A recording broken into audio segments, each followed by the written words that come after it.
Welcome to Blessings and Curses, a journey through Deuteronomy 28. The Assyrian Manifestation in 722 BCE, the Babylonian rule under Nebuchadnezzar in 586 BCE, and the Roman Captivity in 70 AD, bringing to light the connections in Yah's word to these momentous events.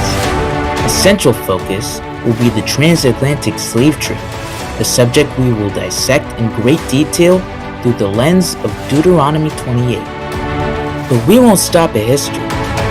We probe into the present. Who inhabits modern Israel? Who are today's Jews, Israelites, or Hebrews? This enlightening journey is our effort to present ourselves approved to Yah, rightfully dividing the word of truth, 2 Timothy 2:15. Let's begin today's episode. Shabbat Shalom. All right. Technical difficulties this morning. Also, our power went out for like an hour and a half. So praise Yah, it's back. But we are back and we are continuing our Deuteronomy 28 series. Now in the book of Daniel, and last week we really were able to dissect the 70 weeks, specifically the last two verses of that prophecy, and we were able to see so much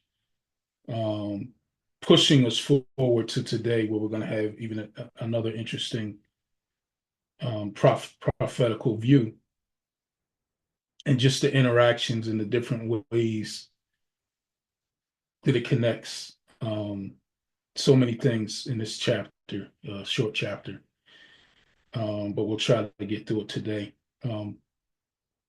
But as always, we like to stay close and in tune with our purpose. Going through the book of Daniel is in itself an awesome experience, but we've connected this particular study of going through the book of Daniel with the actual prophecy in Deuteronomy 28, because, and by review, we're just making sure that we are, fully experiencing how prophecy is manifested. Many times in scripture, a prophecy will have a contemporary manifestation and then a future. And definitely many prophecies have different manifestations, part manifestations. I was looking at a prophecy with my son when the power went out of Joel chapter 2, and how a portion of it was manifested in Acts, early in Acts chapter 2, and then the rest of that manifestation happens later in the book of Revelation. Well, the same occurs, and we have to pay attention to that truth, because if not, we'll get lost and led astray and pointed in all different directions. So we try to exhaust the possibility through scripture of everything being connected, everything having a full picture drawn out, because a prophet is known and is trusted by his prophecies coming forth. So we can trust in the prophets because their prophecies come true, not only by what we have in scripture, but historically it matches as well. We have exhausted that in every possible way. As we've gone through the Assyrian, the Babylonian captivity, we're now towards the end of Babylon, and we're going to look at some things today that hopefully even enlighten us even more on the passage. So, Sister Dolores, if you can, would you turn to Deuteronomy chapter 28 and read verses 36 through 48, which is our foundational verses for our study today.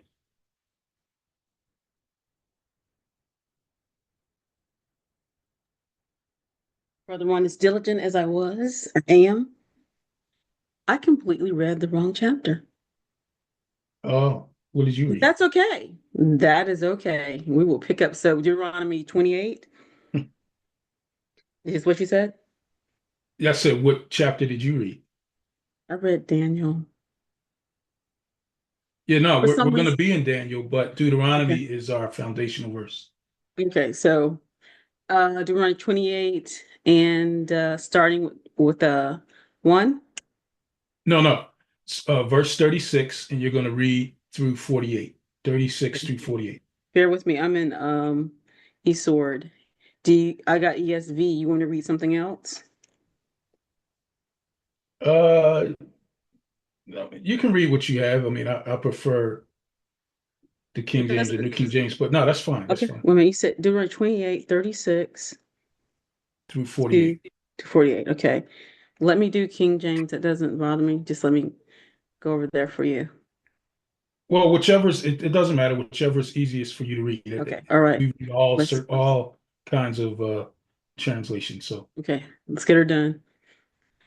The Lord will bring you and your king, whom you set over you, to a nation that neither you nor your fathers have known.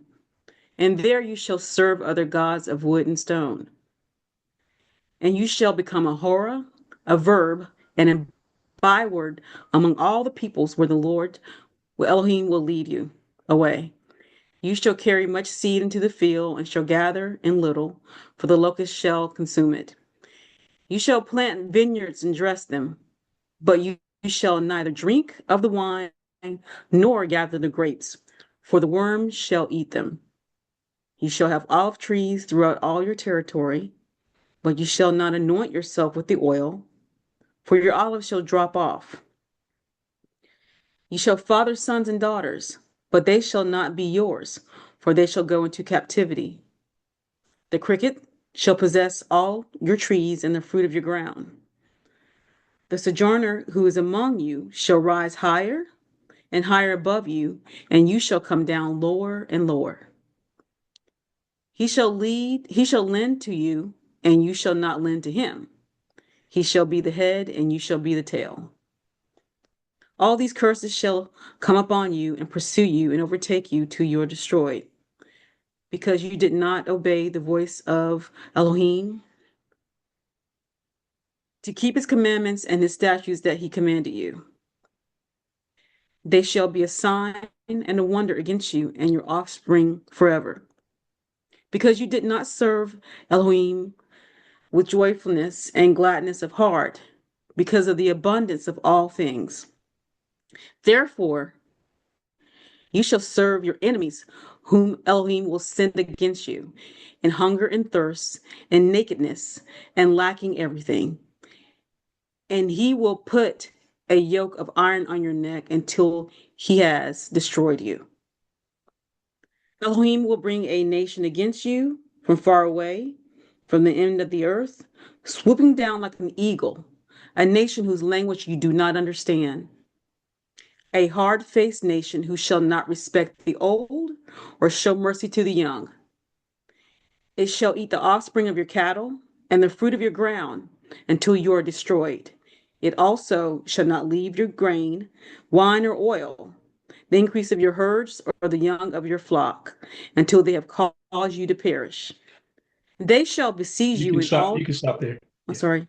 Okay. praise it. Yeah. My apologies. No, no problem. Got a little bit excited there.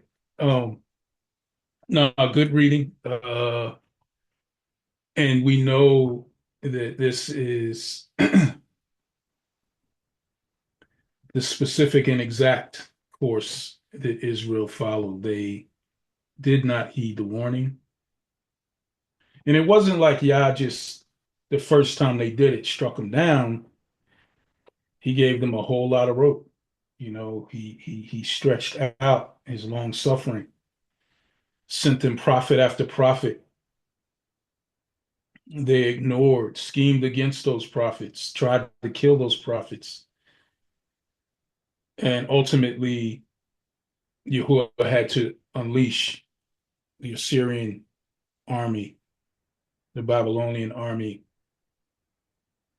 and we're now up and on the edge of Neo Persian Empire, where we're watching the baton about to be passed to the Greek Empire. So we've read out these prophecies. We've seen how they manifested to the point, to the letter, exactly the way he promised it would happen, and the travesty of what happens to a nation. Last week we looked at chapter 9, and we finished up the 70 weeks where we saw the 70 weeks numbered to the day of Messiah's return, his ministry, his death, burial, and resurrection, and his ascension. And we come now to chapter 10 in this vision, which marks a prelude,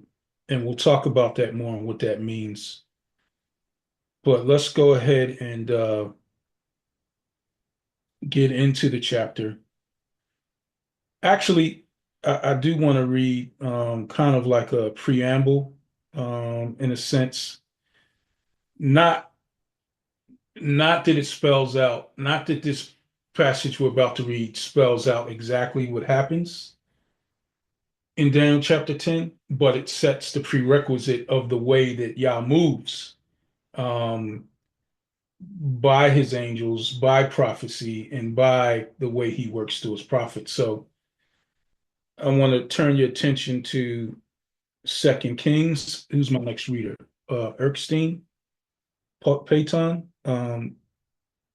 If you would turn to Second Kings chapter 6 and read verses 8 through 23. Second Kings chapter 6, verses 8 through 23.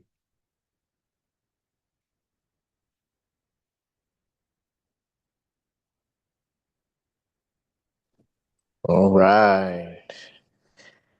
Second Kings chapter 6, 8. 8. All right. I'm there.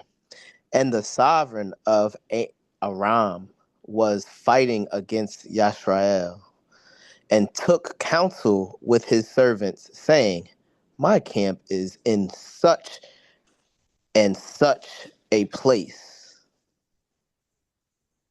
And the man of Elohim sent to the sovereign of Yashrael, saying, be on guard, do not pass this place, for the Amorians are coming down there.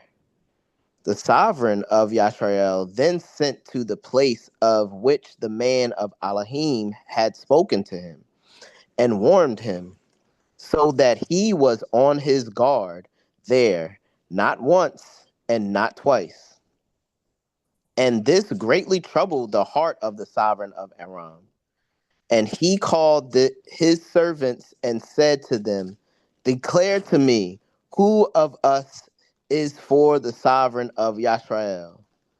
And one of his servants said, none, my master, O sovereign, for Elijah, the prophet who is in Yashrael, declares to the sovereign of Yashrael the words that you speak in your bedroom. And he said, go and see where he is, so that I send and get him. And it was reported to him, saying, see, he is in Dothan. And he sent horses and chariots and a great army there, and they came by night and surrounded the city. And the servant of the man of Elohim rose early and went out, and saw an army surrounding the city with horses and chariots. And his servant said to him, oh my, master, what do we do? And he answered, do not fear, for those who are with us are more than those who are with them. And Elijah prayed and said, Yahuwah, I pray, open his eyes and let him see. And Yahuwah opened the eyes of the young man. And he looked and saw the mountain covered with horses and chariots of fire all around Elijah. And when they came down to him, Elijah prayed to Yahuwah and said, strike this nation with blindness, I pray. And he struck them with blindness according to the word of Elijah. And Elijah said to them, this is not the way, nor is this the city. Follow me and let me bring you to the man whom you seek. But he led them to Shamaron. And it came to be when they had came to Shamaron that Elijah said, Yahuwah, open the eyes of these men so that they see. And Yahuwah opened their eyes, and they looked and saw they were in the midst of Shamaron. And when the sovereign of Yashrael saw them, he said to Elijah, my father, should I strike? Should I strike? But he said, do not strike. Do you strike those whom you have taken captive with your sword and your bow? Set food and water before them, and let them eat and drink and go to their master. And he said of great feast, and he made a great feast for them. And after they ate and drank, he let them go, and they went to their master. And the bands of Aramean raiders came no more into the land of Yashrael. Praise Yah. So we see clearly that in Second Kings, Yah's protection over his people through Elijah during this physical conflict, and we notice the movement of Yah. This sets a precedent for the way that Yah moves in protection of his people and those who seek him and call out his name.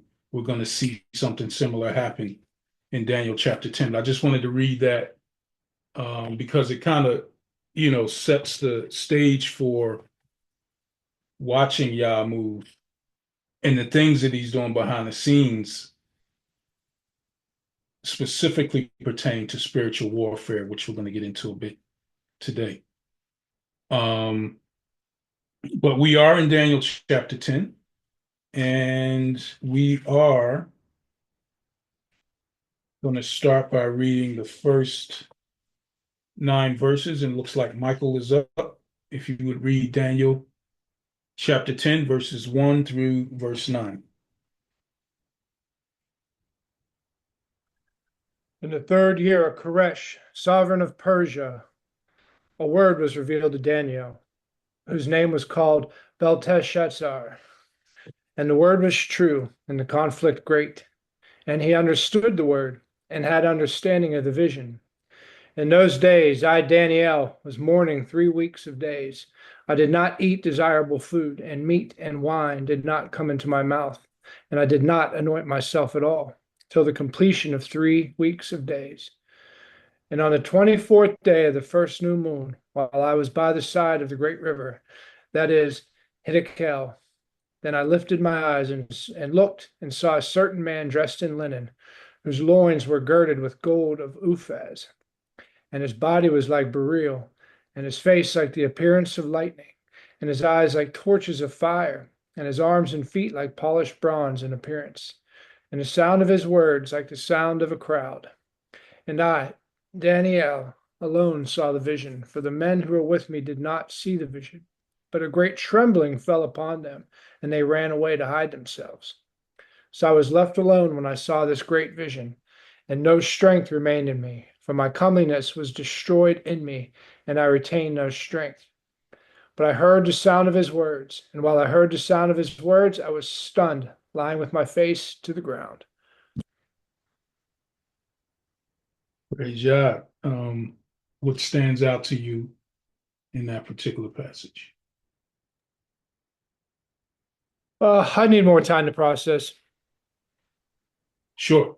Anyone? The hands that are up, I'm assuming they're to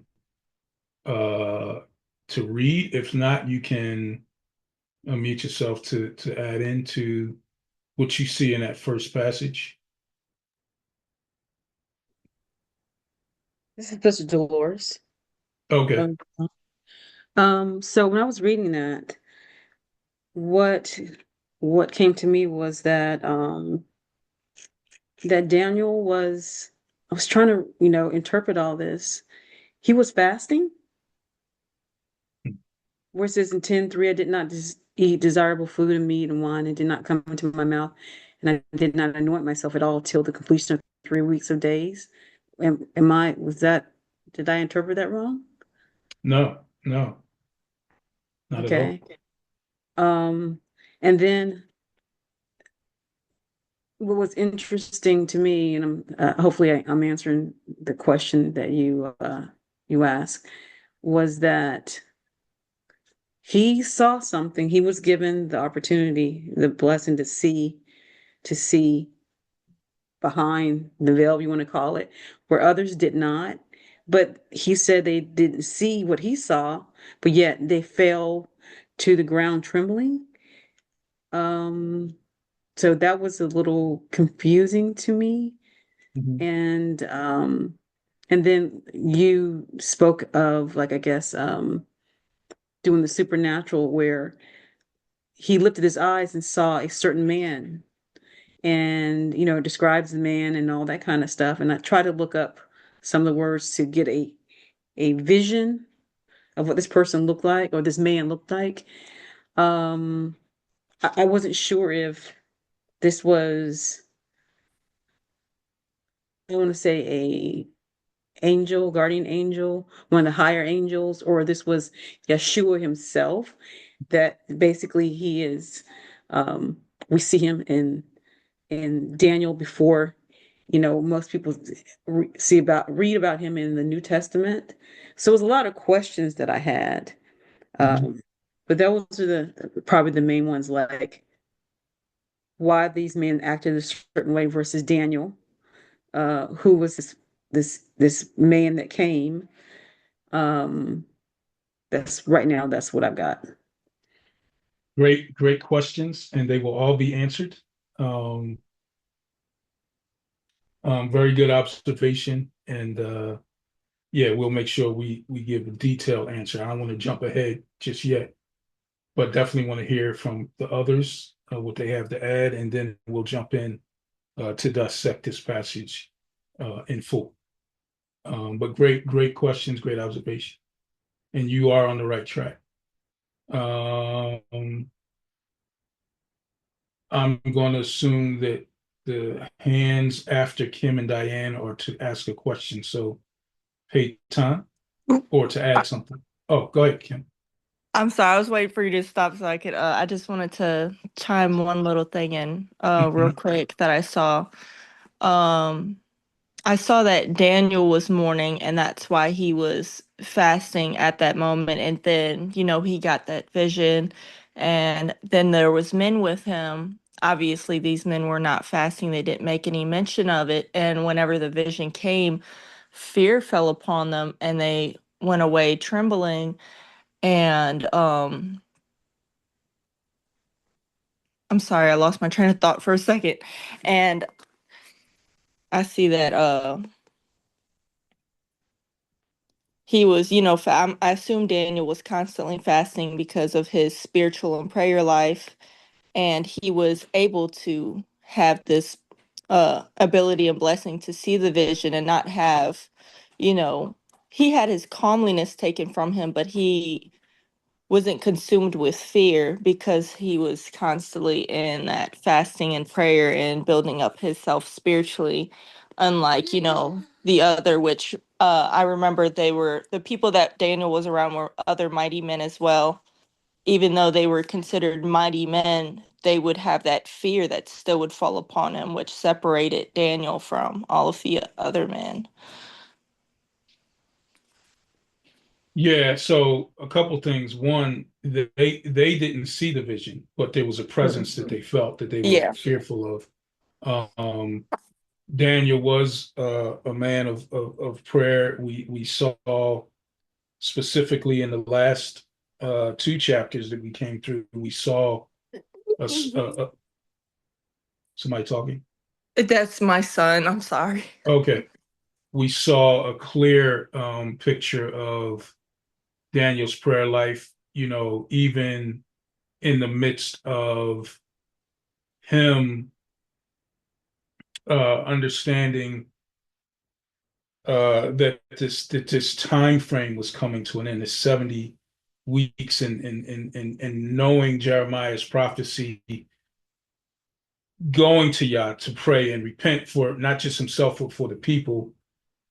But the fact that it mentioned that he prayed at the correct hour of prayer means that he kept the traditions of his people, even though they were in captivity. And he was in mourning. There's a lot going on here that I haven't heard yet as to why and what this time frame was, because it's a specific time frame of year, and something is specifically going on. So we're going to get into that a bit. But very good observations, Sister Kim. Brother Payton. Hey, so yeah, to confirm, well, to just piggyback off of what Sister Kim said, it does look like he's fasting. It does mention, well, fasting for 3 weeks. I mean, for 3 weeks, it's 21 days. It does mention 24th day of the first new moon. I'm wondering if that has anything to do with his fasting. Um, but I do know that like I fasted for 7 days. And the reason why I fasted for 7 days is because I needed a divine intervention. And I understood that also getting out these things that's in me um, are sometimes like parasitic or sinful in nature, and they can help purify my being in the fasting. So when he comes to this interaction with this man, right? He sees a vision, a man dressed in linen, and the description of this man, it definitely sounds like in the Book of Revelation. Is it the Book of Revelation? Yeah, it definitely sounds like the same description of Yahusha when he's coming back. The flaming, the eyes of fire, the glow. When it says appearance of lightning, I'm assuming there's a glow around him with the bronze feet like bronze. It's the same description of when Yahusha comes back. And I do know that most times when it says like a messenger of Yahusha or an angel of Yahuwah or angel of or messenger of Yahuwah, um, I'm thinking that is Yahusha. He's the word of Yahuwah coming to deliver a message. So when he's in this presence, not only do they feel trembling, so as a man, you feel trembling and you don't see what's going on. All you feel is trembling. I'm gonna run. Like I'm a duck for cover. Like I have no idea what's going on. I'm just feeling all this other stuff. But as far as Daniel, you're on a 3 week fast, right? Like from a 7 week fast, I'm a 7 day fast. I was crawling on the floor. I'm not gonna lie. I was weak. So, when he says like my strength left me, like I had no strength, like I can definitely understand that. Um and then this interaction comes along. So that's I'm just trying to put myself into his shoes and like what he's experiencing. But that's kind of what I get from this passage here. Yeah, no, good insights. Um,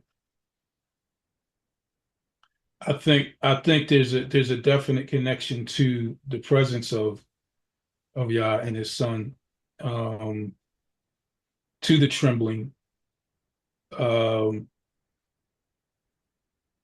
I don't know if I would say when I see trembling, feel trembling as a man on a run, because we need to stand in the gap, especially for our people. But I think in this case, there was a presence that brought fear, and anyone in the presence of what he sees or even what they feel or experienced would understand, why they ran and hid. Daniel did not. Um, the vision was specifically for him, so, and for his ears. So we'll get into that and what all this means. But good observation, good input. Brother Charles. Shabbat shalom, brother. You can hear me good? Yes, sir. Yeah, I seen in a couple of passages, I was looking at this for a while. I can't find the verses. I'm just looking at them, but it also says one of the angels was girded with a golden thing around his waist. But in this case, I see something different. So, I'm specifically on verse 5 and 6. I lifted my eyes and looked, and behold, a certain man clothed in linen, whose waist was girded with gold of Uphaz. That brought me to it's probably what brother Payton was talking about. Maybe not. Revelation Revelation 1. I want to say 12 through 15. It reads, it says, "Then I turned to see the voice that spoke to me, and having turned, I saw 7 golden lampstands. And in the midst of the 7 lampstands, one like the Son of Man, clothed with a garment down to the feet, and girded about the chest with a golden band. His head and hair were his head and hair were white like wool, as white as snow, and his eyes like a flame of fire, and his feet were like a fine brass, as if refined in a furnace, and his voice as the sound of many waters." So that was something I connected. And there's one more. I had Ezekiel 10 too, but I don't know if that's talking about an angel or is it talking about Yahusha. But I'm gonna just read 43,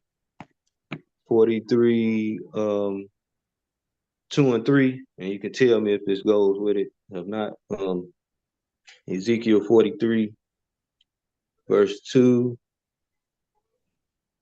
Well, I'll read from 1 to 3. It says, "Afterward he brought me to the gate that faces toward the east. And behold, the glory of Elohim of Yasharal came from the way of the east. His voice was like the sound of many waters, and the earth shone with his glory. It was like the appearance of the vision which I saw, like the vision which I saw when I came to destroy the city.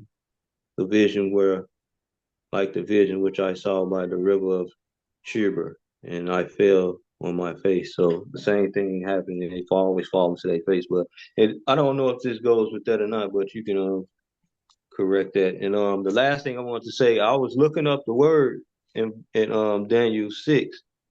His body was like beryl, because I've always been interested in. He put gold and beryl, sapphire, all these things in the ground, and I was wondering what were their jobs within the ground? Like what did they do? What was the minerals and the things? What was they for? So I just looked up beryl, and I seen beryl. It had different colors. It had a green color, a gold color, like goldish.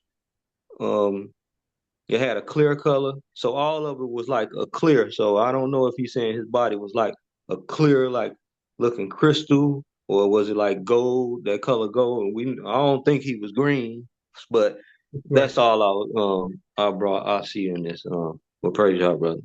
Yeah, I think the idea there is a burnished gem. So it was like a gem. So it could mean clear, but beryl is a gem, a mineral in the ground. That's absolutely correct.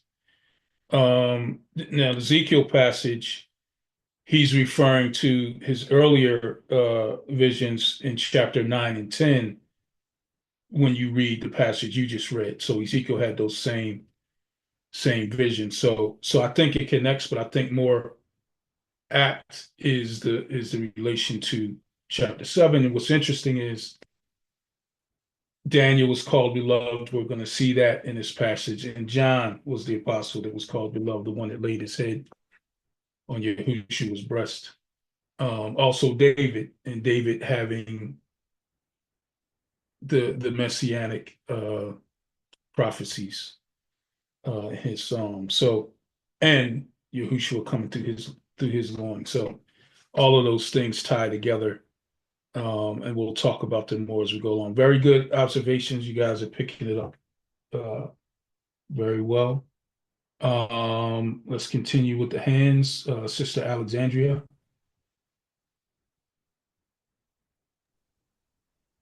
Shabbat Shalom. In reading the scriptures of Daniel, I can't help but align the similarity to John's vision during Revelation and what Daniel is experiencing. Absolutely. I'm also thinking on the numbers. I don't know why, but numbers become important. And I think about the 3 weeks of mourning, and I think of, I'm trying to envision, do they align with the 3 days of mourning during the time when Yahusha is, the 3 days before he is risen? I'm just taking that into account. Again, just taking in numbers. And then also the vision of the individual that he sees, which I believe is Yahusha, especially the bronze feet. I'm also taking into account, and these things don't mean anything then, but I believe that the vision means something because he's talking about a future tense, the 24, what was that? 24, let me go to that, 24 days. What did he say? 20 something, 24 something. Let me get to that. I can't find that here. But I'm thinking on that how it was, here it is. And on the 24th day of the first new moon, again, just thinking on end times and 24-hour period. I know that doesn't mean anything then, but again, I'm thinking future tense and the new moon, something of a newness, of foretelling of a newness. And so I'm taking that, he's seeing two things. I feel like he's seeing Yahusha and his time of, his sacrifice in the 3 days. And then I feel like he's seeing the vision of the revelation of Yahusha, who he becomes in Revelation. And so that's what I've got. And praise Yah, and I hope I'm moving in the right direction. Thank you, Elder Rod, and Shabbat Shalom. Shabbat Shalom. You danced all around it. I thought you were going to get it. Because you talked about the 24 days, you talked about the first month. You said new moon is the first month, 24th day. He fasted for 21 days of those months. That's 3 sevens. But there's something specific going on, and there's something also tied to his mourning, which no one has said yet. Obviously, there's a feeling of mourning about the prophecy, but there's other things that are currently going on that no one has touched on yet. But I thought you were going to get it, but we'll get to it. Wow, a lot of hands. All right, so Sister Diane, is your hand to add in or to read? Because you had your hand up a while.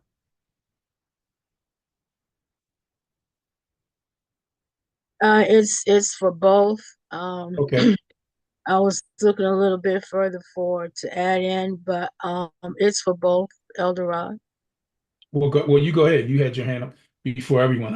I was skipping you because I thought you put it up to read before we even. Okay, that's okay. And actually, this came to me after I had put my hand up, but we were speaking about, it was mentioned about this person with the feet of bronze. Let's see, what verse was that again? Well, that's in Revelation. In I here, oh no. Yeah, here That's it's verse 6. okay. Okay, verse 6. When it spoke about what he looked like, and it's been alluded to that perhaps this was Yahushua himself, and the question just came to mind that if this was indeed Yahushua, then why do we see him being held up? You know, because he had told Daniel later on that he was held up, and I Mm. believe that that is further down in verse 13. Yeah, it's on we didn't read that yet, but Okay, having the knowledge of that being held up, we know that nothing would hold Yahusha back, right? Um, absolutely. so there is a transition that happens here, and we'll Okay, talk about that. So all right. I'll just all of leave you that. got all of you are correct in that this being a vision of Yahushua, but there's a transition to what we see happen going forward from verse 10. Because there's specific markers that say exactly who this was that was doing the talking, different from the vision he sees. Because remember, he I'll falls just, face down, he goes into a trance, and he's woken up by a touch. And we'll talk about that more. so I was just wondering if this was like Gabriel, or if Michael's name did come up, but if this was indeed an angelic um, a- um, um, person, I hate to say person, entity speaking with him and not Yahusha. So that was just first observation. And I'll Yeah. probably say a little bit more about that later. But my hand is still up for reading, though, Elder Rod. Oh, put it back up because I took it down. Okay. All right. Okay. Thank you. All right. Let's continue to go in order. Vic and Cynthia. Shalom. Shalom. So, oh, in verse 4, where it talks about the 24th day of the first month, these are questions now. Is this like towards the end of the spring feasts that he's going through this time of fasting? Hmm. And I believe that it is an angel that is addressing him, just like in verse 9, that Gabriel spoke to him and gave him understanding. Hmm. What was the other thing? In chapter 9. Right. Yeah. Oh, yeah. You're on the right track there. Mhm. And I believe perhaps he's mourning because of also confession in chapter 9 about the sins of the people and the sanctuary being desolate. Partly, but there's something else going on that no one has addressed yet, and we'll cover that. But that's part of it. I think it's all inclusive, like all of the things that he's experiencing, plus what else is going on, and we'll talk about that more in depth. We'll read those passages so that we're clear on exactly what else is going on at this same time. Felicia. Yeah, from what I'm gathering as well, seems like we all tap dancing around this one thing. But from Daniel chapter 5, chapter 10, verse 5, when I'm trying to see where I'm at. Oh, my fingers, because I have my fingers on so many different pages here. But it all made me go back to the book of Acts, chapter 9, verse 5. Acts 9 When 5. This is a new one. Okay, go ahead. when Paul to the road of Damascus, Acts chapter 9, verse 5, and it says, I am Yahushua whom you persecute. And so he made himself known to him, and the others that was around him wasn't able to see, and they was trembling as well. And so he spoke to Paul on the road to Saul, to Paul on the road to Damascus. And from what I'm gathering, also he did it to one of the prophets, either I think it's Ezekiel or it's Jeremiah, where I also know it's in the book of John as well, not the book of John, but the book of Revelation, where he was lifeless. The life was just out of him, and the Most High Yahweh picked him up and stood him on his feet, and was talking to him as well. And so, for what I'm gathering out of here now, I don't get the 21 days. I'm searching fingers on all kind of pages here, and still trying to understand exactly. But it looks from this, for me, for this point, is that he starts to utilize them to bring them into a a different section of where they're at now into what's to come, from what I'm gathering. But that was it. Praise Yah. Yeah, no, definitely connected to Acts, where Paul sees Messiah, but they don't hear it, right? Would definitely connect to that. So you're right on point with that.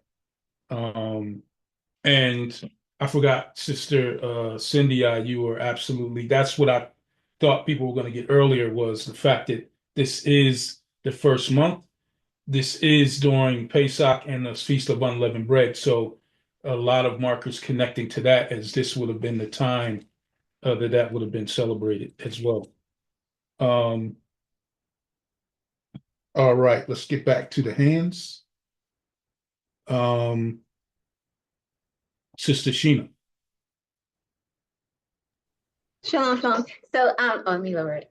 Similar to what you were saying, like why is he so sad? So he's probably thinking about like what life could have been like if they weren't in this captivity, because he just missed like Pesach, he just missed the Feast of Unleavened Bread. And so when I was reading it, and he's like mourning these 21 days, I just thought, like, is he mourning it because he's realizing, like, not that he has to realize that they're in captivity, but seeing how much, they're missing out on because they can't keep the appointed times. And just like, what is he doing in this time as he's like mourning and praying? Yeah, absolutely. I think that's definitely part of it. One of the things he says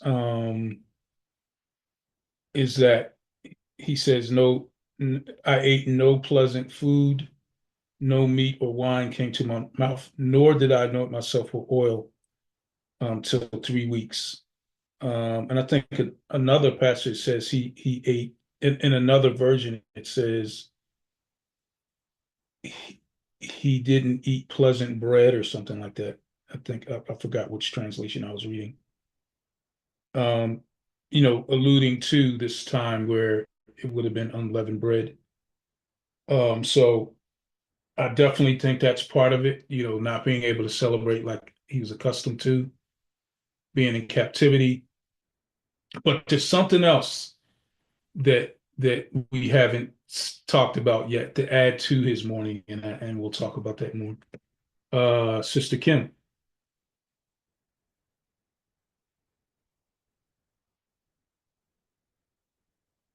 I had my hand up to read. I'm sorry. It went back down after I spoke, so I just put it back up. Okay, no problem. Sister Naomi. Shabbat Shalom. Shabbat shalom. The first thing I realized was in 10:1. It's regarding the conflict was great. So that was during the time that Babylonians, or their time was ending and Cyrus was beginning. So the war, because that was a great battle and a great conflict. And of course, Cindy, I hit it on the head because I also had that written down, that it was Pesach and the Feast of Unleavened Bread. And then also beryl, that is one of the precious stones from the ephod. So that came to my mind as well. Absolutely. Yeah. No, all good points. All good points. But the conflict is going to be pointing forward because it's going to be part of, the prophecy. But I do agree, the timing, the third year of King Cyrus is important, and this is where we're going to find, this time frame is where we're going to find the other reason that Daniel was in mourning as well, along with all of the other stuff, because I believe everything that you guys have mentioned is also a part of his mourning, but there's something specific that is happening during this current time.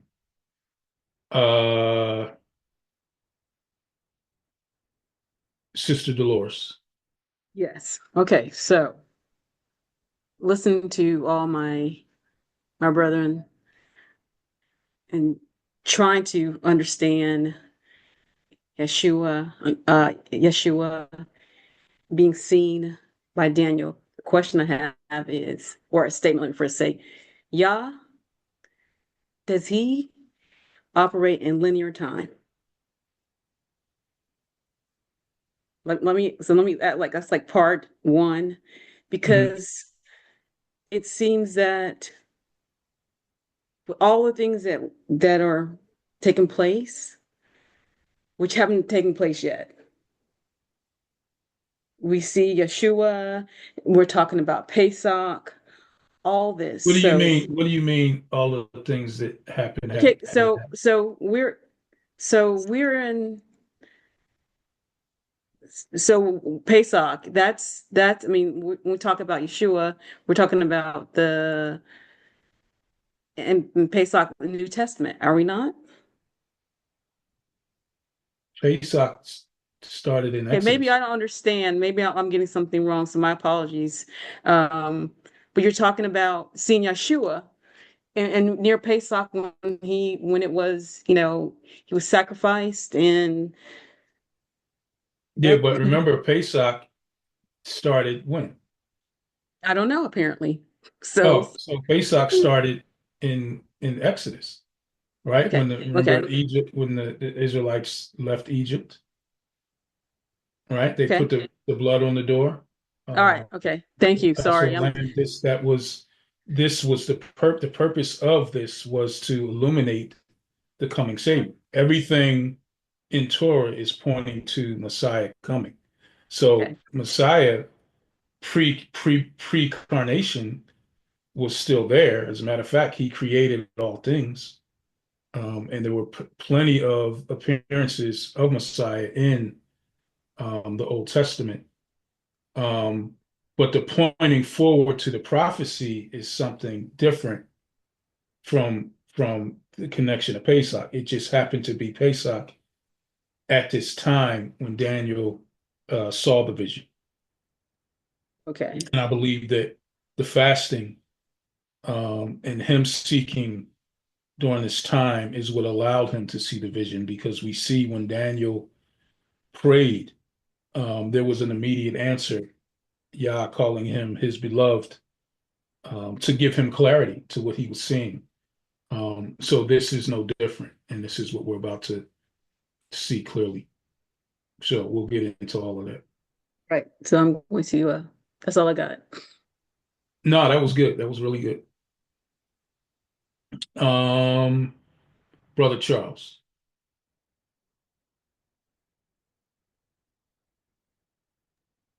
Yeah, shalom. Did y'all read the 12? We read to 9. We Okay. finished to 9. Yeah, don't worry about it then. All right. All right. All right. All right. All right. So let me. So we. Oh, Brother Franz, and then I'll get into it. Go ahead, brother. Thank you, bro. Thank you, Elder Rod. So something that I noticed is in chapter 10, verse 9, yet heard I the voice of his words, and when I heard the voice of his words, then was I in a deep sleep on my face, and my face toward the ground. That mirrors back a chapter back 2 chapters, in chapter 8 and verse 18, where it says, now as he was speaking with me, I was in a deep sleep on my face towards the ground, but he touched me and set me upright. And that's in chapter 10, verse 9 and 10, as well as in chapter 8, verse 18. But then also in chapter 10, when it says, then I lifted up mine eyes and looked, and beheld a certain man clothed in linen, whose loins were girded with fine gold of Uphaz. Verse 6, his body also was like the beryl, and his face as the appearance of lightning, and his eyes as lamps of fire, and his arms and his feet like in a color to polished brass.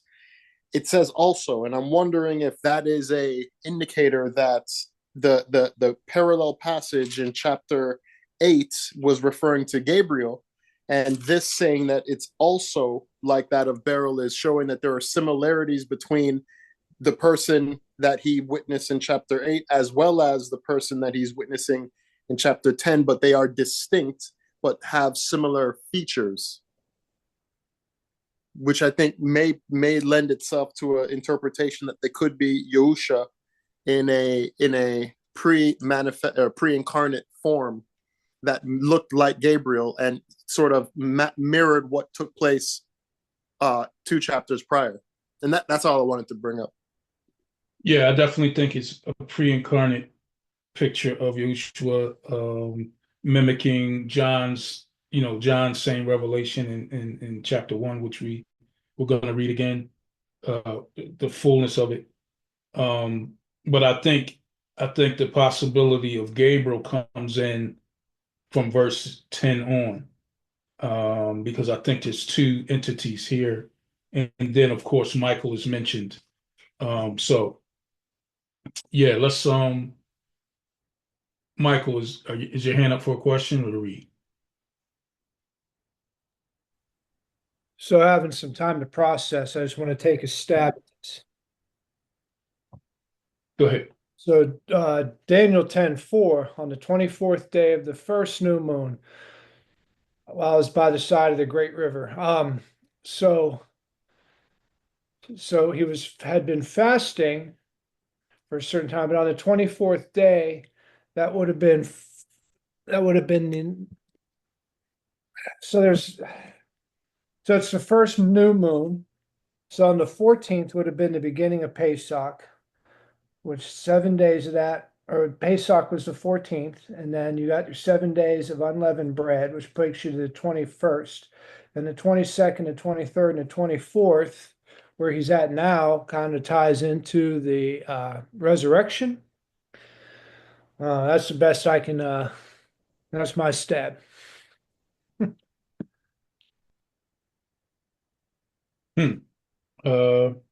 I didn't make that connection, but we'll look into that a bit. Praise Yah. All right, so we have gotten to this point of really understanding and breaking down the book of Daniel.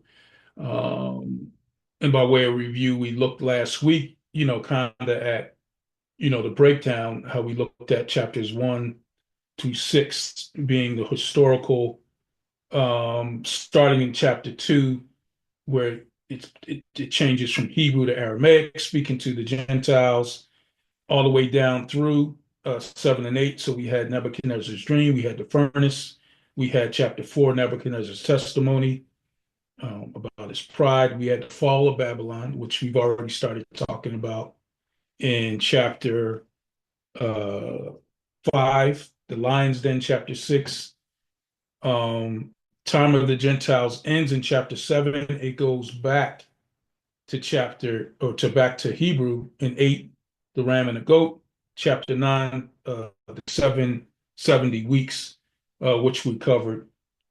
Chapter 10 through verse 12, Daniel, I think here is talking to us about the last portion of the book, because I think 10 through 12 take us from the third year of Cyrus, which is an important time frame, to the return of Messiah, as we see portions of Revelation here.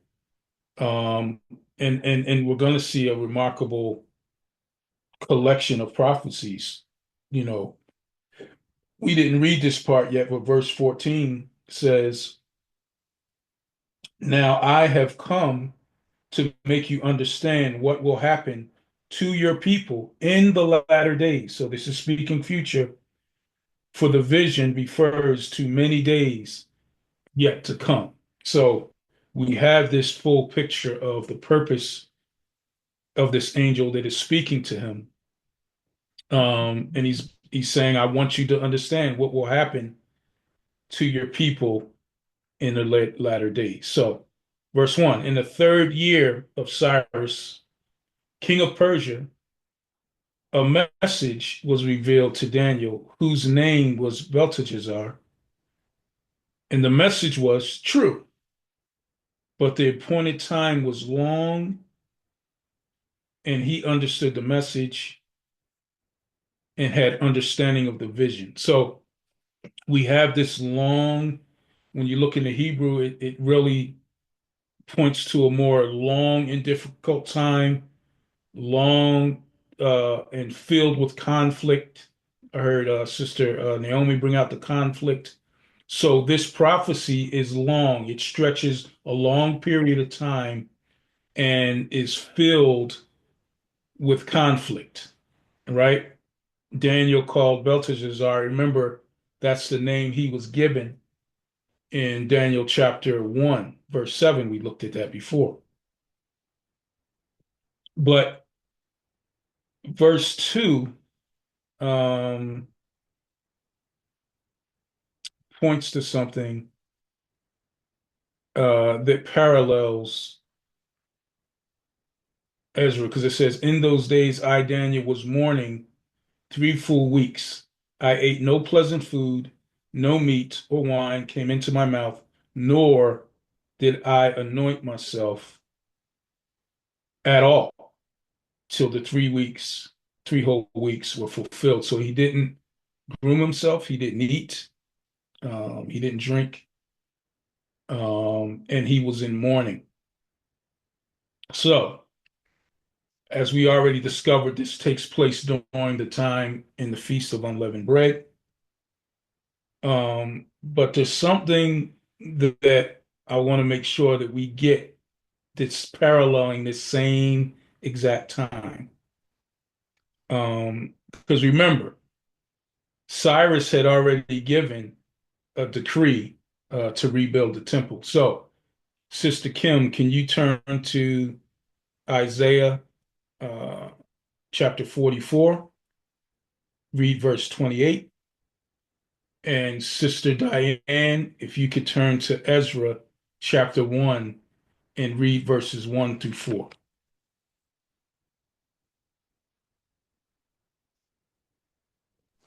Isaiah, what chapter and verse again? Isaiah chapter 44, verse 28. Just verse 28 or Just verse 28. okay. Who is saying of Koresh, he is my shepherd, and he completes all my pleasure, even saying to Jerusalem, let her be built into the Haikel, let her foundation be laid. Okay, so basically this is Cyrus giving his decree to rebuild the temple. Remember, there was a difference between when the count started of the 70 weeks, um, a difference between Cyrus's edict and between Artaxerxes' edict. And we know the count started in Artaxerxes, which is parallels Nehemiah chapter 2. This was the decree to rebuild the temple. So we have in the first year, it tells us, right? In Sister Diane, what does it say in Ezra chapter 1, verses 1 through 4? Okay, it reads, see Ezra 1 through 4. Now in the first year of Cyrus, king of Persia, that the word of Yahuwah by the mouth of Jeremiah might be fulfilled, Yahuwah stirred up the spirit of Cyrus, king of Persia, that he made a proclamation throughout all his kingdom, and put it also in writing, saying, thus says Cyrus, king of Persia, Yahuwah, Elohim of heaven, hath given me all the kingdoms of the earth, and he has charged me to build him an house at Jerusalem, which is in Judah. Who is there among you of all his people?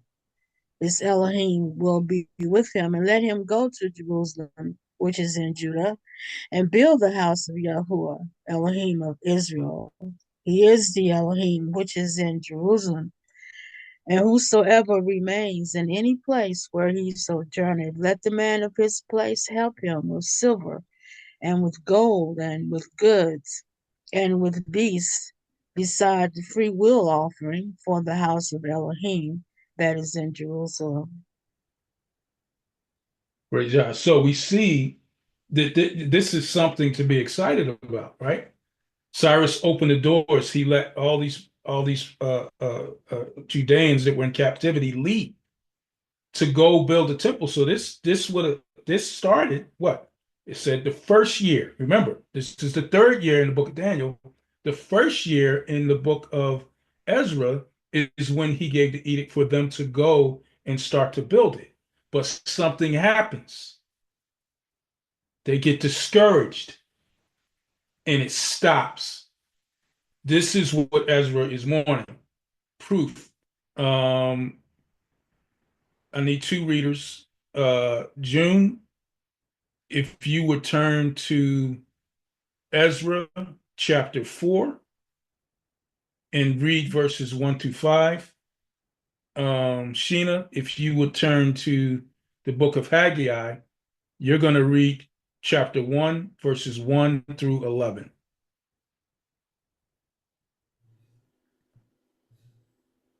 Ezra chapter 4, verses 1 through 5. Actually, Sheena, you read first. Read Haggai passage, and then June, you read the Ezra passage. Okay. You said 1 through 11? Yes. In the second year of Darius, the sovereign, in the 6th month, on the first day of the month, the word of Yahuwah came by Haggai to the Nabi to Zerubbabel, son of Shealtiel, governor of Yehuda, and to Yehoshua, son of Jehozadak, the Kohen HaKadol, saying, Thus spoke Yahuwah of hosts, saying, This people have said, This time has not come, the time the house of Yahuwah is to be built. Then the word of Yahuwah came by Haggai the Nabi, saying, Is it time for you yourselves to dwell in your paneled houses, and this house to be in ruins? And now, thus said Yahuwah of hosts, consider your ways. You have sown much, but brought in little. Eat, but do not have enough drink. But you are not filled. Eat, but do not have enough. Drink, but you are not filled with drink. Clothe yourselves, but no one is warm. And he who earns wages to put in bags with holes. Thus said Yahuwah of hosts, consider your ways. Go up to the mountain, and you shall bring wood and build the house. And I will be pleased with it. And let me be esteemed, said Yahuwah. When you looked for much, then see, it came to little. And when you brought it home, I would blow on it. Why? Declares Yahuwah of hosts, because of my house which lies in ruins, while each of you runs to his own house. Therefore the Shemaim above you have withheld the dew, and the earth has withheld its fruit. And I called for a drought on the land, and on the mountains, and on the grain, and on the new wine, and on the oil, and on whatever the ground brings forth, and on man, and on livestock, and on all the labor of the hands.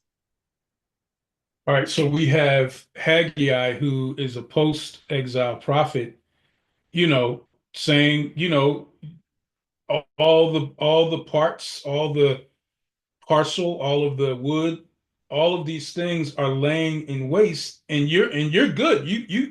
You're chilling up in your houses, but my house is not being rebuilt. And what happened? Why did that happen? A resistance happened. This is only 2 years later. So what happens, June, in Ezra chapter 4, verses 1 through 5? Why did they stop building? Now, when the enemies of Judah and Benjamin heard that the sons of the captivity built the temple unto Yahuwah, Elohim of Yashrael, then they came to Zerubbabel and to the heads of the fathers and said unto them, Let us build with you, for we seek your Elohim as you do, and we do sacrifice unto him since the days of Esarhaddon, king of Assur, who brought us up here. But Zerubbabel and Jeshua and the rest of the heads of the fathers of Yashrael said unto them, Ye have nothing to do with us to build a house unto our Elohim, but we alone will build unto Yahuwah Elohim of Yashrael as King Cyrus, the king of Persia, commanded us. Then the people of the land weakened the hands of the people of Judah and troubled them in building, and hired counselors against them to frustrate their counsel all the days of Cyrus, king of Persia, even until the reign of Darius, king of Persia. So resistance came. You have the Samaritans or the Sumerians come down and try to intermingle, and then they cause issue with the people, making them weak and not want to build at all. They stop. That's what Haggai was saying. You get back to what I asked you to do. But remember, and this is all part of the bigger picture. You remember what happened in the first captivity, right? What did the Syrian, who knows what the Syrian kings did when they removed Israel and took them into captivity? What did they do in Jerusalem? Show of hand, who knows? Anybody but Sister Diane, because I know she knows. All right, Felicia.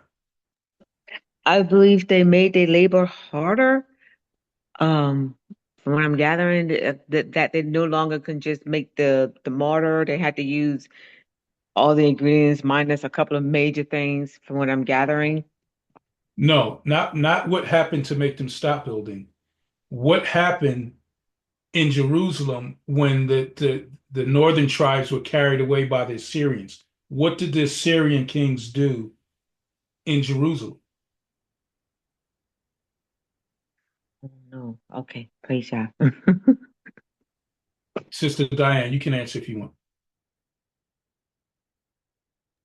Oh, okay. Elder, I didn't have my hand up for that one, but you said what did they make them the Israel do in Jerusalem? No, Um, not what oh, did they okay, make it, not what they made Israel do. okay, They oh, took Israel, they took the northern tribes out right, into captivity. right, What did they do to you and I have had this discussion before, so I thought you might be right up on top of it, but okay, they did something in Jerusalem because there was an attempt to lose their national identity. okay. What did they do? I'm familiar with he had his men to come into the city to marry and to intermingle to weaken the people.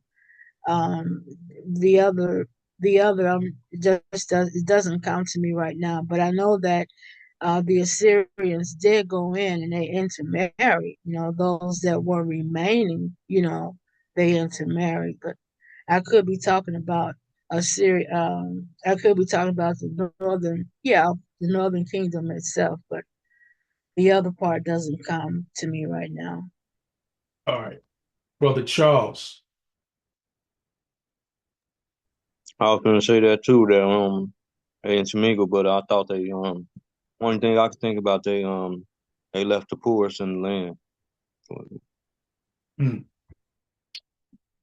They did intermingle, but there was something specific they did, and um, it was mentioned in Ezra. But I'll go with brother Franz. See what you got. Yeah, after they took the northern tribes, they brought in a different people and put them in the, Ah, and then brought one of the priests and had the priests instruct them in the ways of following Yah. But it was a completely different people that were brought into the northern kingdom. right. They also intermingled, like Sister Diane said, but you're absolutely right. These were what became the Samaritans, and they had a distorted view of Scripture. That's why they approached, you know, Judah the way they did, but Judah didn't want to have anything to do with them. So this is what, the woman at the well, yeah, Sister Diane, you remember now, right? The woman at the well, when she said, Absolutely. yeah, worship in Jerusalem. We worship at Mount Gerizim, which was a wrong option because remember, the Samaritans only believed in the first 5 books. They didn't believe in the prophets and the writings. So there was a distortion to what they understood and believed. That's why when the Samaritan woman believed, she was able to be a mouthpiece for all of those and all of the people that would come to know Messiah at that time. But there was a resistance, and the same thing happened. It was the same type of resistance that happened during Nehemiah's time. So they were placed in the northern part so that they can, uh, you know, plant roots there. And also, the kings or the priests were sent there to teach them because they wanted them to take on this identity and distort the identity of the Israelites. So this is what is on the tip of the mind of Daniel as he's seeing this happen. Remember, this is the 3rd year, and building has stopped, right? He stayed back in Babylon because he's what, 85 to 90 years old at this point? He doesn't have the strength to go there, and he probably served better in being by Cyrus's side.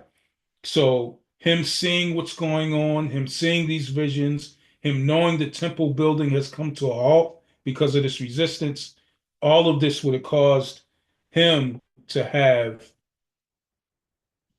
a troubled heart and to seek Yah for guidance and for what to do as he had always done, right?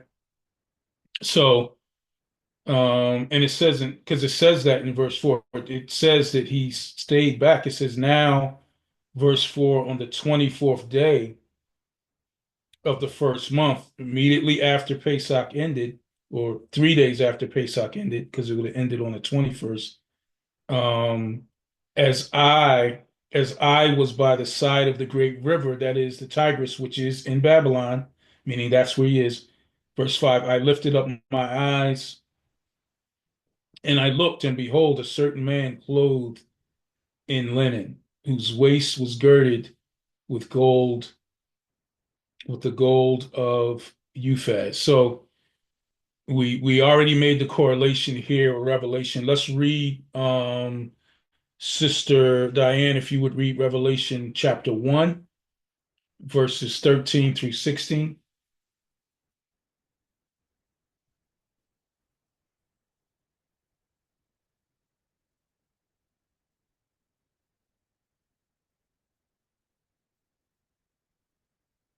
I'm sorry, I was muted.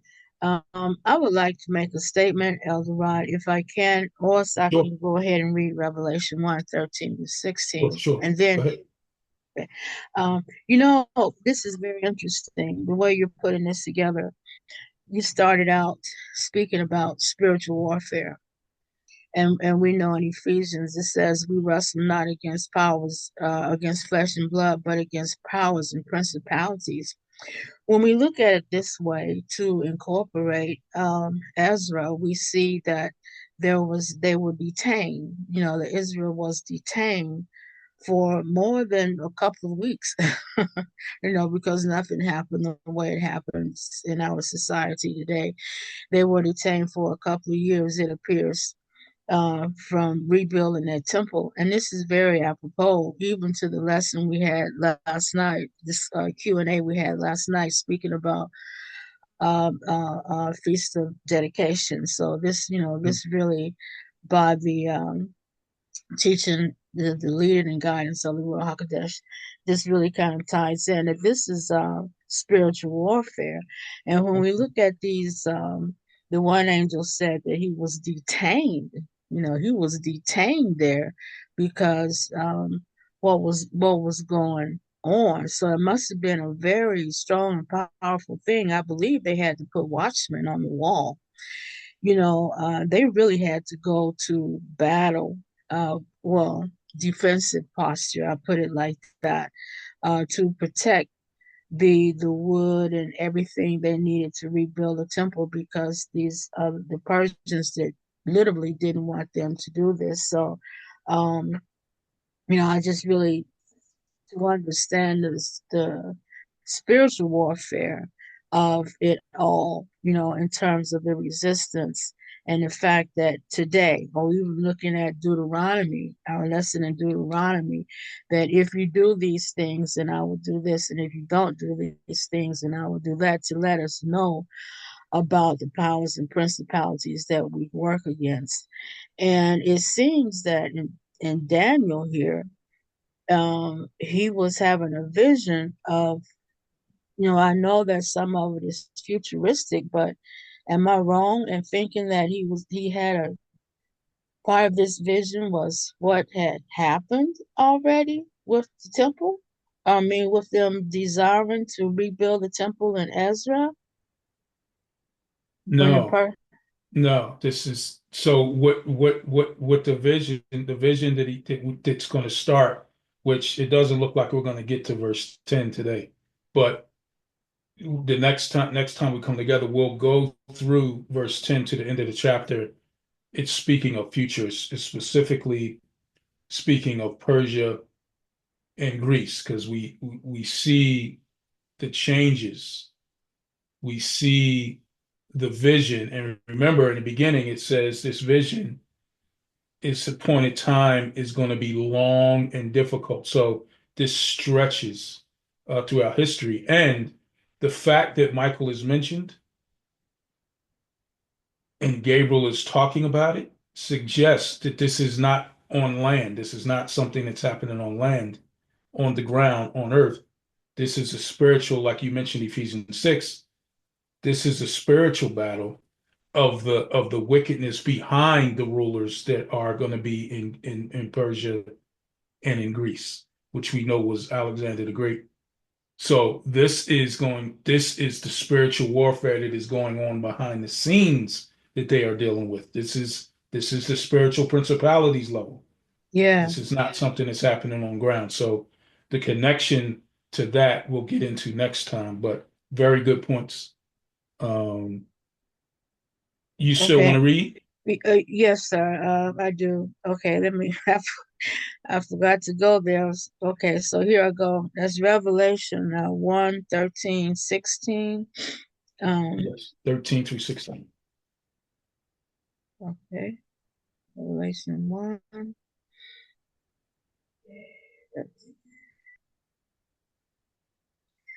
And in the midst of the seven candlesticks, one like unto the Son of Man, clothed with a garment down to the foot, and girt about the paps with a golden girdle.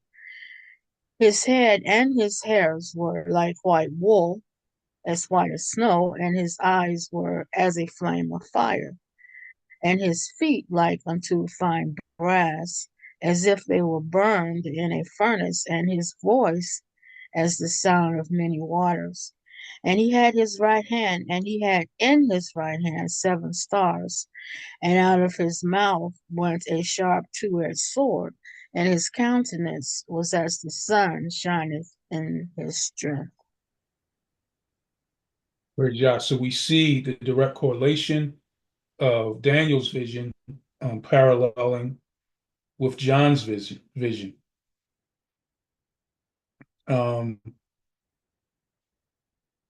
So we have the picture again, as most of you already gathered, the pre-incarnation of Messiah, as he will be when he returns. So because this vision stretches, we're able to see from the year 3 of Cyrus's reign to the end of time, which we're gonna get into more next week. But let's continue to look at this. The hands, are they questions or comments, or are they for reading? Alexandria and Carmen. Shabbat Shalom, Elder Rod. Hey, what's up, How you- brother? What's up? What's up? Sorry, I've got lots of noise outside my property that I've never had before, but I wanted to just say something, but so it wasn't to read, but if you need any readers, I'm here too. So you decide the order. Okay, all right, well, go ahead, Sister Alexandria. Yes, Eldorad, I just wanted to bring up that I'm trying to link the correlations in history, and especially when you were talking about the Second Temple and the Sumerians, I thought of Herod, the great Herods to come, and I was wondering how they are linked to being a part of this history prior to, of course, with Yahusha's birth and going into his death. I'm just thinking on those things of history and how they're tied to, you were asking about Syria and what happened with Jerusalem and Syria. And again, I believe that how they overtook Jerusalem and they took over the rulership of, and I was thinking of who was that leader and who was that continued leader from that point on. So I wanted to speak on that. And also I wanted to read as well. Thank you. So you're mixing a couple different times. So I want to be clear on. So are you talking about the passage you read out of Second Kings, or are you talking about what's going to happen during Yahusha's time? Because they're two different things. Yes, I'm talking about what's going to happen. And then you threw in the Sumerians, Yeah. which I'm trying to understand. So exactly what you're saying.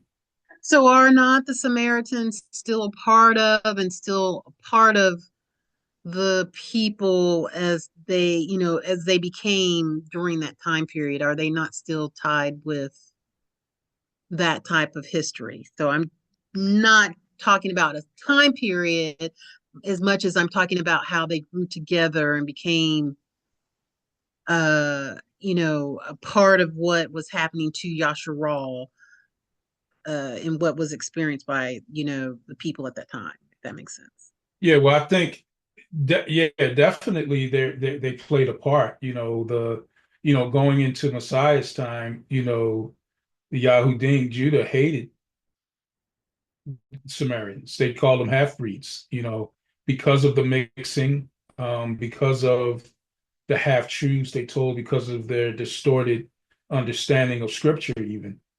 But however, they were also, grafted in as they believed, just like everyone else was. So they're definitely part of, the body going forward. But they do have an interesting history that was contrary to the Hebrews at this time that we're speaking of. Later, they come into the fray. So I hope that helps a bit. Brother Charles, I'm sorry, Brother Dean. Shalom. So just two things. I missed the first part today. Like whoever the first speaker was, I missed that part. Okay, and then I've been with the rest. But all through when everybody was speaking, I hadn't spent time to. Firstly, Carmen and I read this chapter today, and we were just laughing. Like we literally, one of our debates from the beginning of the day was about this particular chapter 10, Daniel 10. We were talking about, this whole thing about people speaking about being slain in the spirit. And so we were looking at the Daniel account and looking at, well, hold on a minute. Nothing suggests that he was slain in the context that people use this term slain, because he could hear, he could respond, and he wasn't out of control, as we see a lot in, the Christendom, when they speak about these things. But anyway, so when everybody was speaking and, and I'm just listening, I just kept hearing Prince of Persia. Yeah. And it's so funny because maybe 20 years ago, I think maybe about 15 years ago, something like that. I was working with a brother. He was my production partner. And I remember one day he said, he just got very angry with me. And he said, when are you going to just deal with it? When are you going to? I was like, what are you talking about? He said, the Prince of Persia is holding up your things. Yeah, holding up your things. So when you said when you made the reference to take it from being practical things that were happening, but then also a revelation of the spiritual warfare, spiritual realm. It just, to me, I saw it as, the foreshadowing, but also within everything, as it is in the heaven, so shall it be upon the earth. Like everything is always happening simultaneously. I just wanted to share that. Hallelujah. Very good. Very good analogy. Very good comment by your friend to point to the warfare that is going on, in your mind, preventing you from doing whatever task he was speaking of. That is the picture, because there are principalities behind even the rulers that are physically doing things. That's where the war is fought first. That's why our first defense is not to grab a firearm or to grab a sword, but it's to get on our knees and pray, because that's where the battle is initiated. So very good, very good. I liked what you shared, man. That was good. Doesn't sound like you missed anything, because you're right on point with that. Where are we at? We're in verse 6. And I think who was it? Sister Felicia I brought out earlier in verse, let's do we did 6. Let's do 7. So verse 6, I was pointing to the voice of a multitude. Revelation said a voice of many waters, so that roaring sound, many. We talked about, remember last week we talked about a lot of the attacks coming in like a flood. Same thing, that loud noise, and how Rome surrounded Jerusalem when they attacked from all four corners. But verse 7 says, and I, Daniel, alone saw the vision, for the men who were with me did not see the vision. And this was the same, Felicia tied this into Paul on the road to Damascus, where he was the only one that was able to see these things. But a great terror fell upon them, so that they fled and hid themselves. Therefore, I was left alone when I saw the great vision, and no strength retained in me, or remained in me. For my vigor was turned to frailty in me, and I retained no strength, right?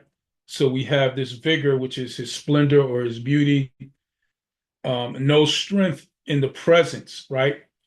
Daniel had this sterling character, this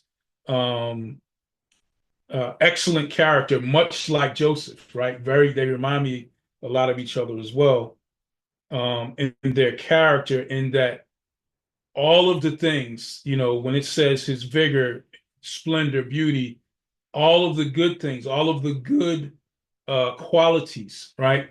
Because we see a lot of those qualities throughout. We see Yah calling him, the beloved. We see Yah, marveling at his attention to detail and praying for his people.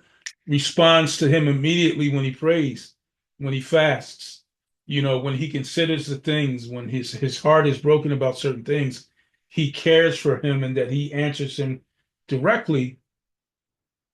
But we don't see many of his flaws, just like we didn't see many of Joseph's flaws. But in the presence of Messiah, in the presence of the Holy One, all of his qualities are reduced, right? And he only sees, his frailties. He only sees his inconsistencies. His strength is zapped, right? All the weight of what he's going through, all of these things, and this vision, what he sees before him, takes all of the strength from him. Yet I heard the sound of his words, and while I heard the sound of his words, I was in a deep sleep on my face, and my face to the ground. So he falls prostrate when he sees the vision and goes into a deep sleep. So we'll stop there for the day, and we'll finish up the chapter next time we're together. Let me see. Yeah, because there's some things I want to really get into and dig into in the next part that we don't have time for. So we'll stop there, but I'll come to you, Brother Charles, for the final word. Yeah, I don't know what I'm seeing, but I know in Revelation later on it's gonna say in that Revelation 1 says like his countenance was like the sun. I looked up Cyrus' name, and it means it has several different names. They say one of them means son, one of them means one who bestows care, and the other one says throne. And I'm trying to figure out the only names I get out of this is Cyrus, Daniel, Belteshazzar, and Michael. And I'm seeing something, but I just can't put the words together. It's son, Elohim is my judge, protect the king of life, who is like Elohim, or the gift of Yahuwah. But that's all I had to say. I'm just seeing something. Yeah, no, you. I know what you're doing. There's in the names there's usually a sentence that's formed that kind of addresses the correlation to the chapter, and that's cool. Yeah, we can always do that. But yeah, look into that more and let me know what you find. But we'll pick up in verse 10 next week. There's a lot in there that I want to look at.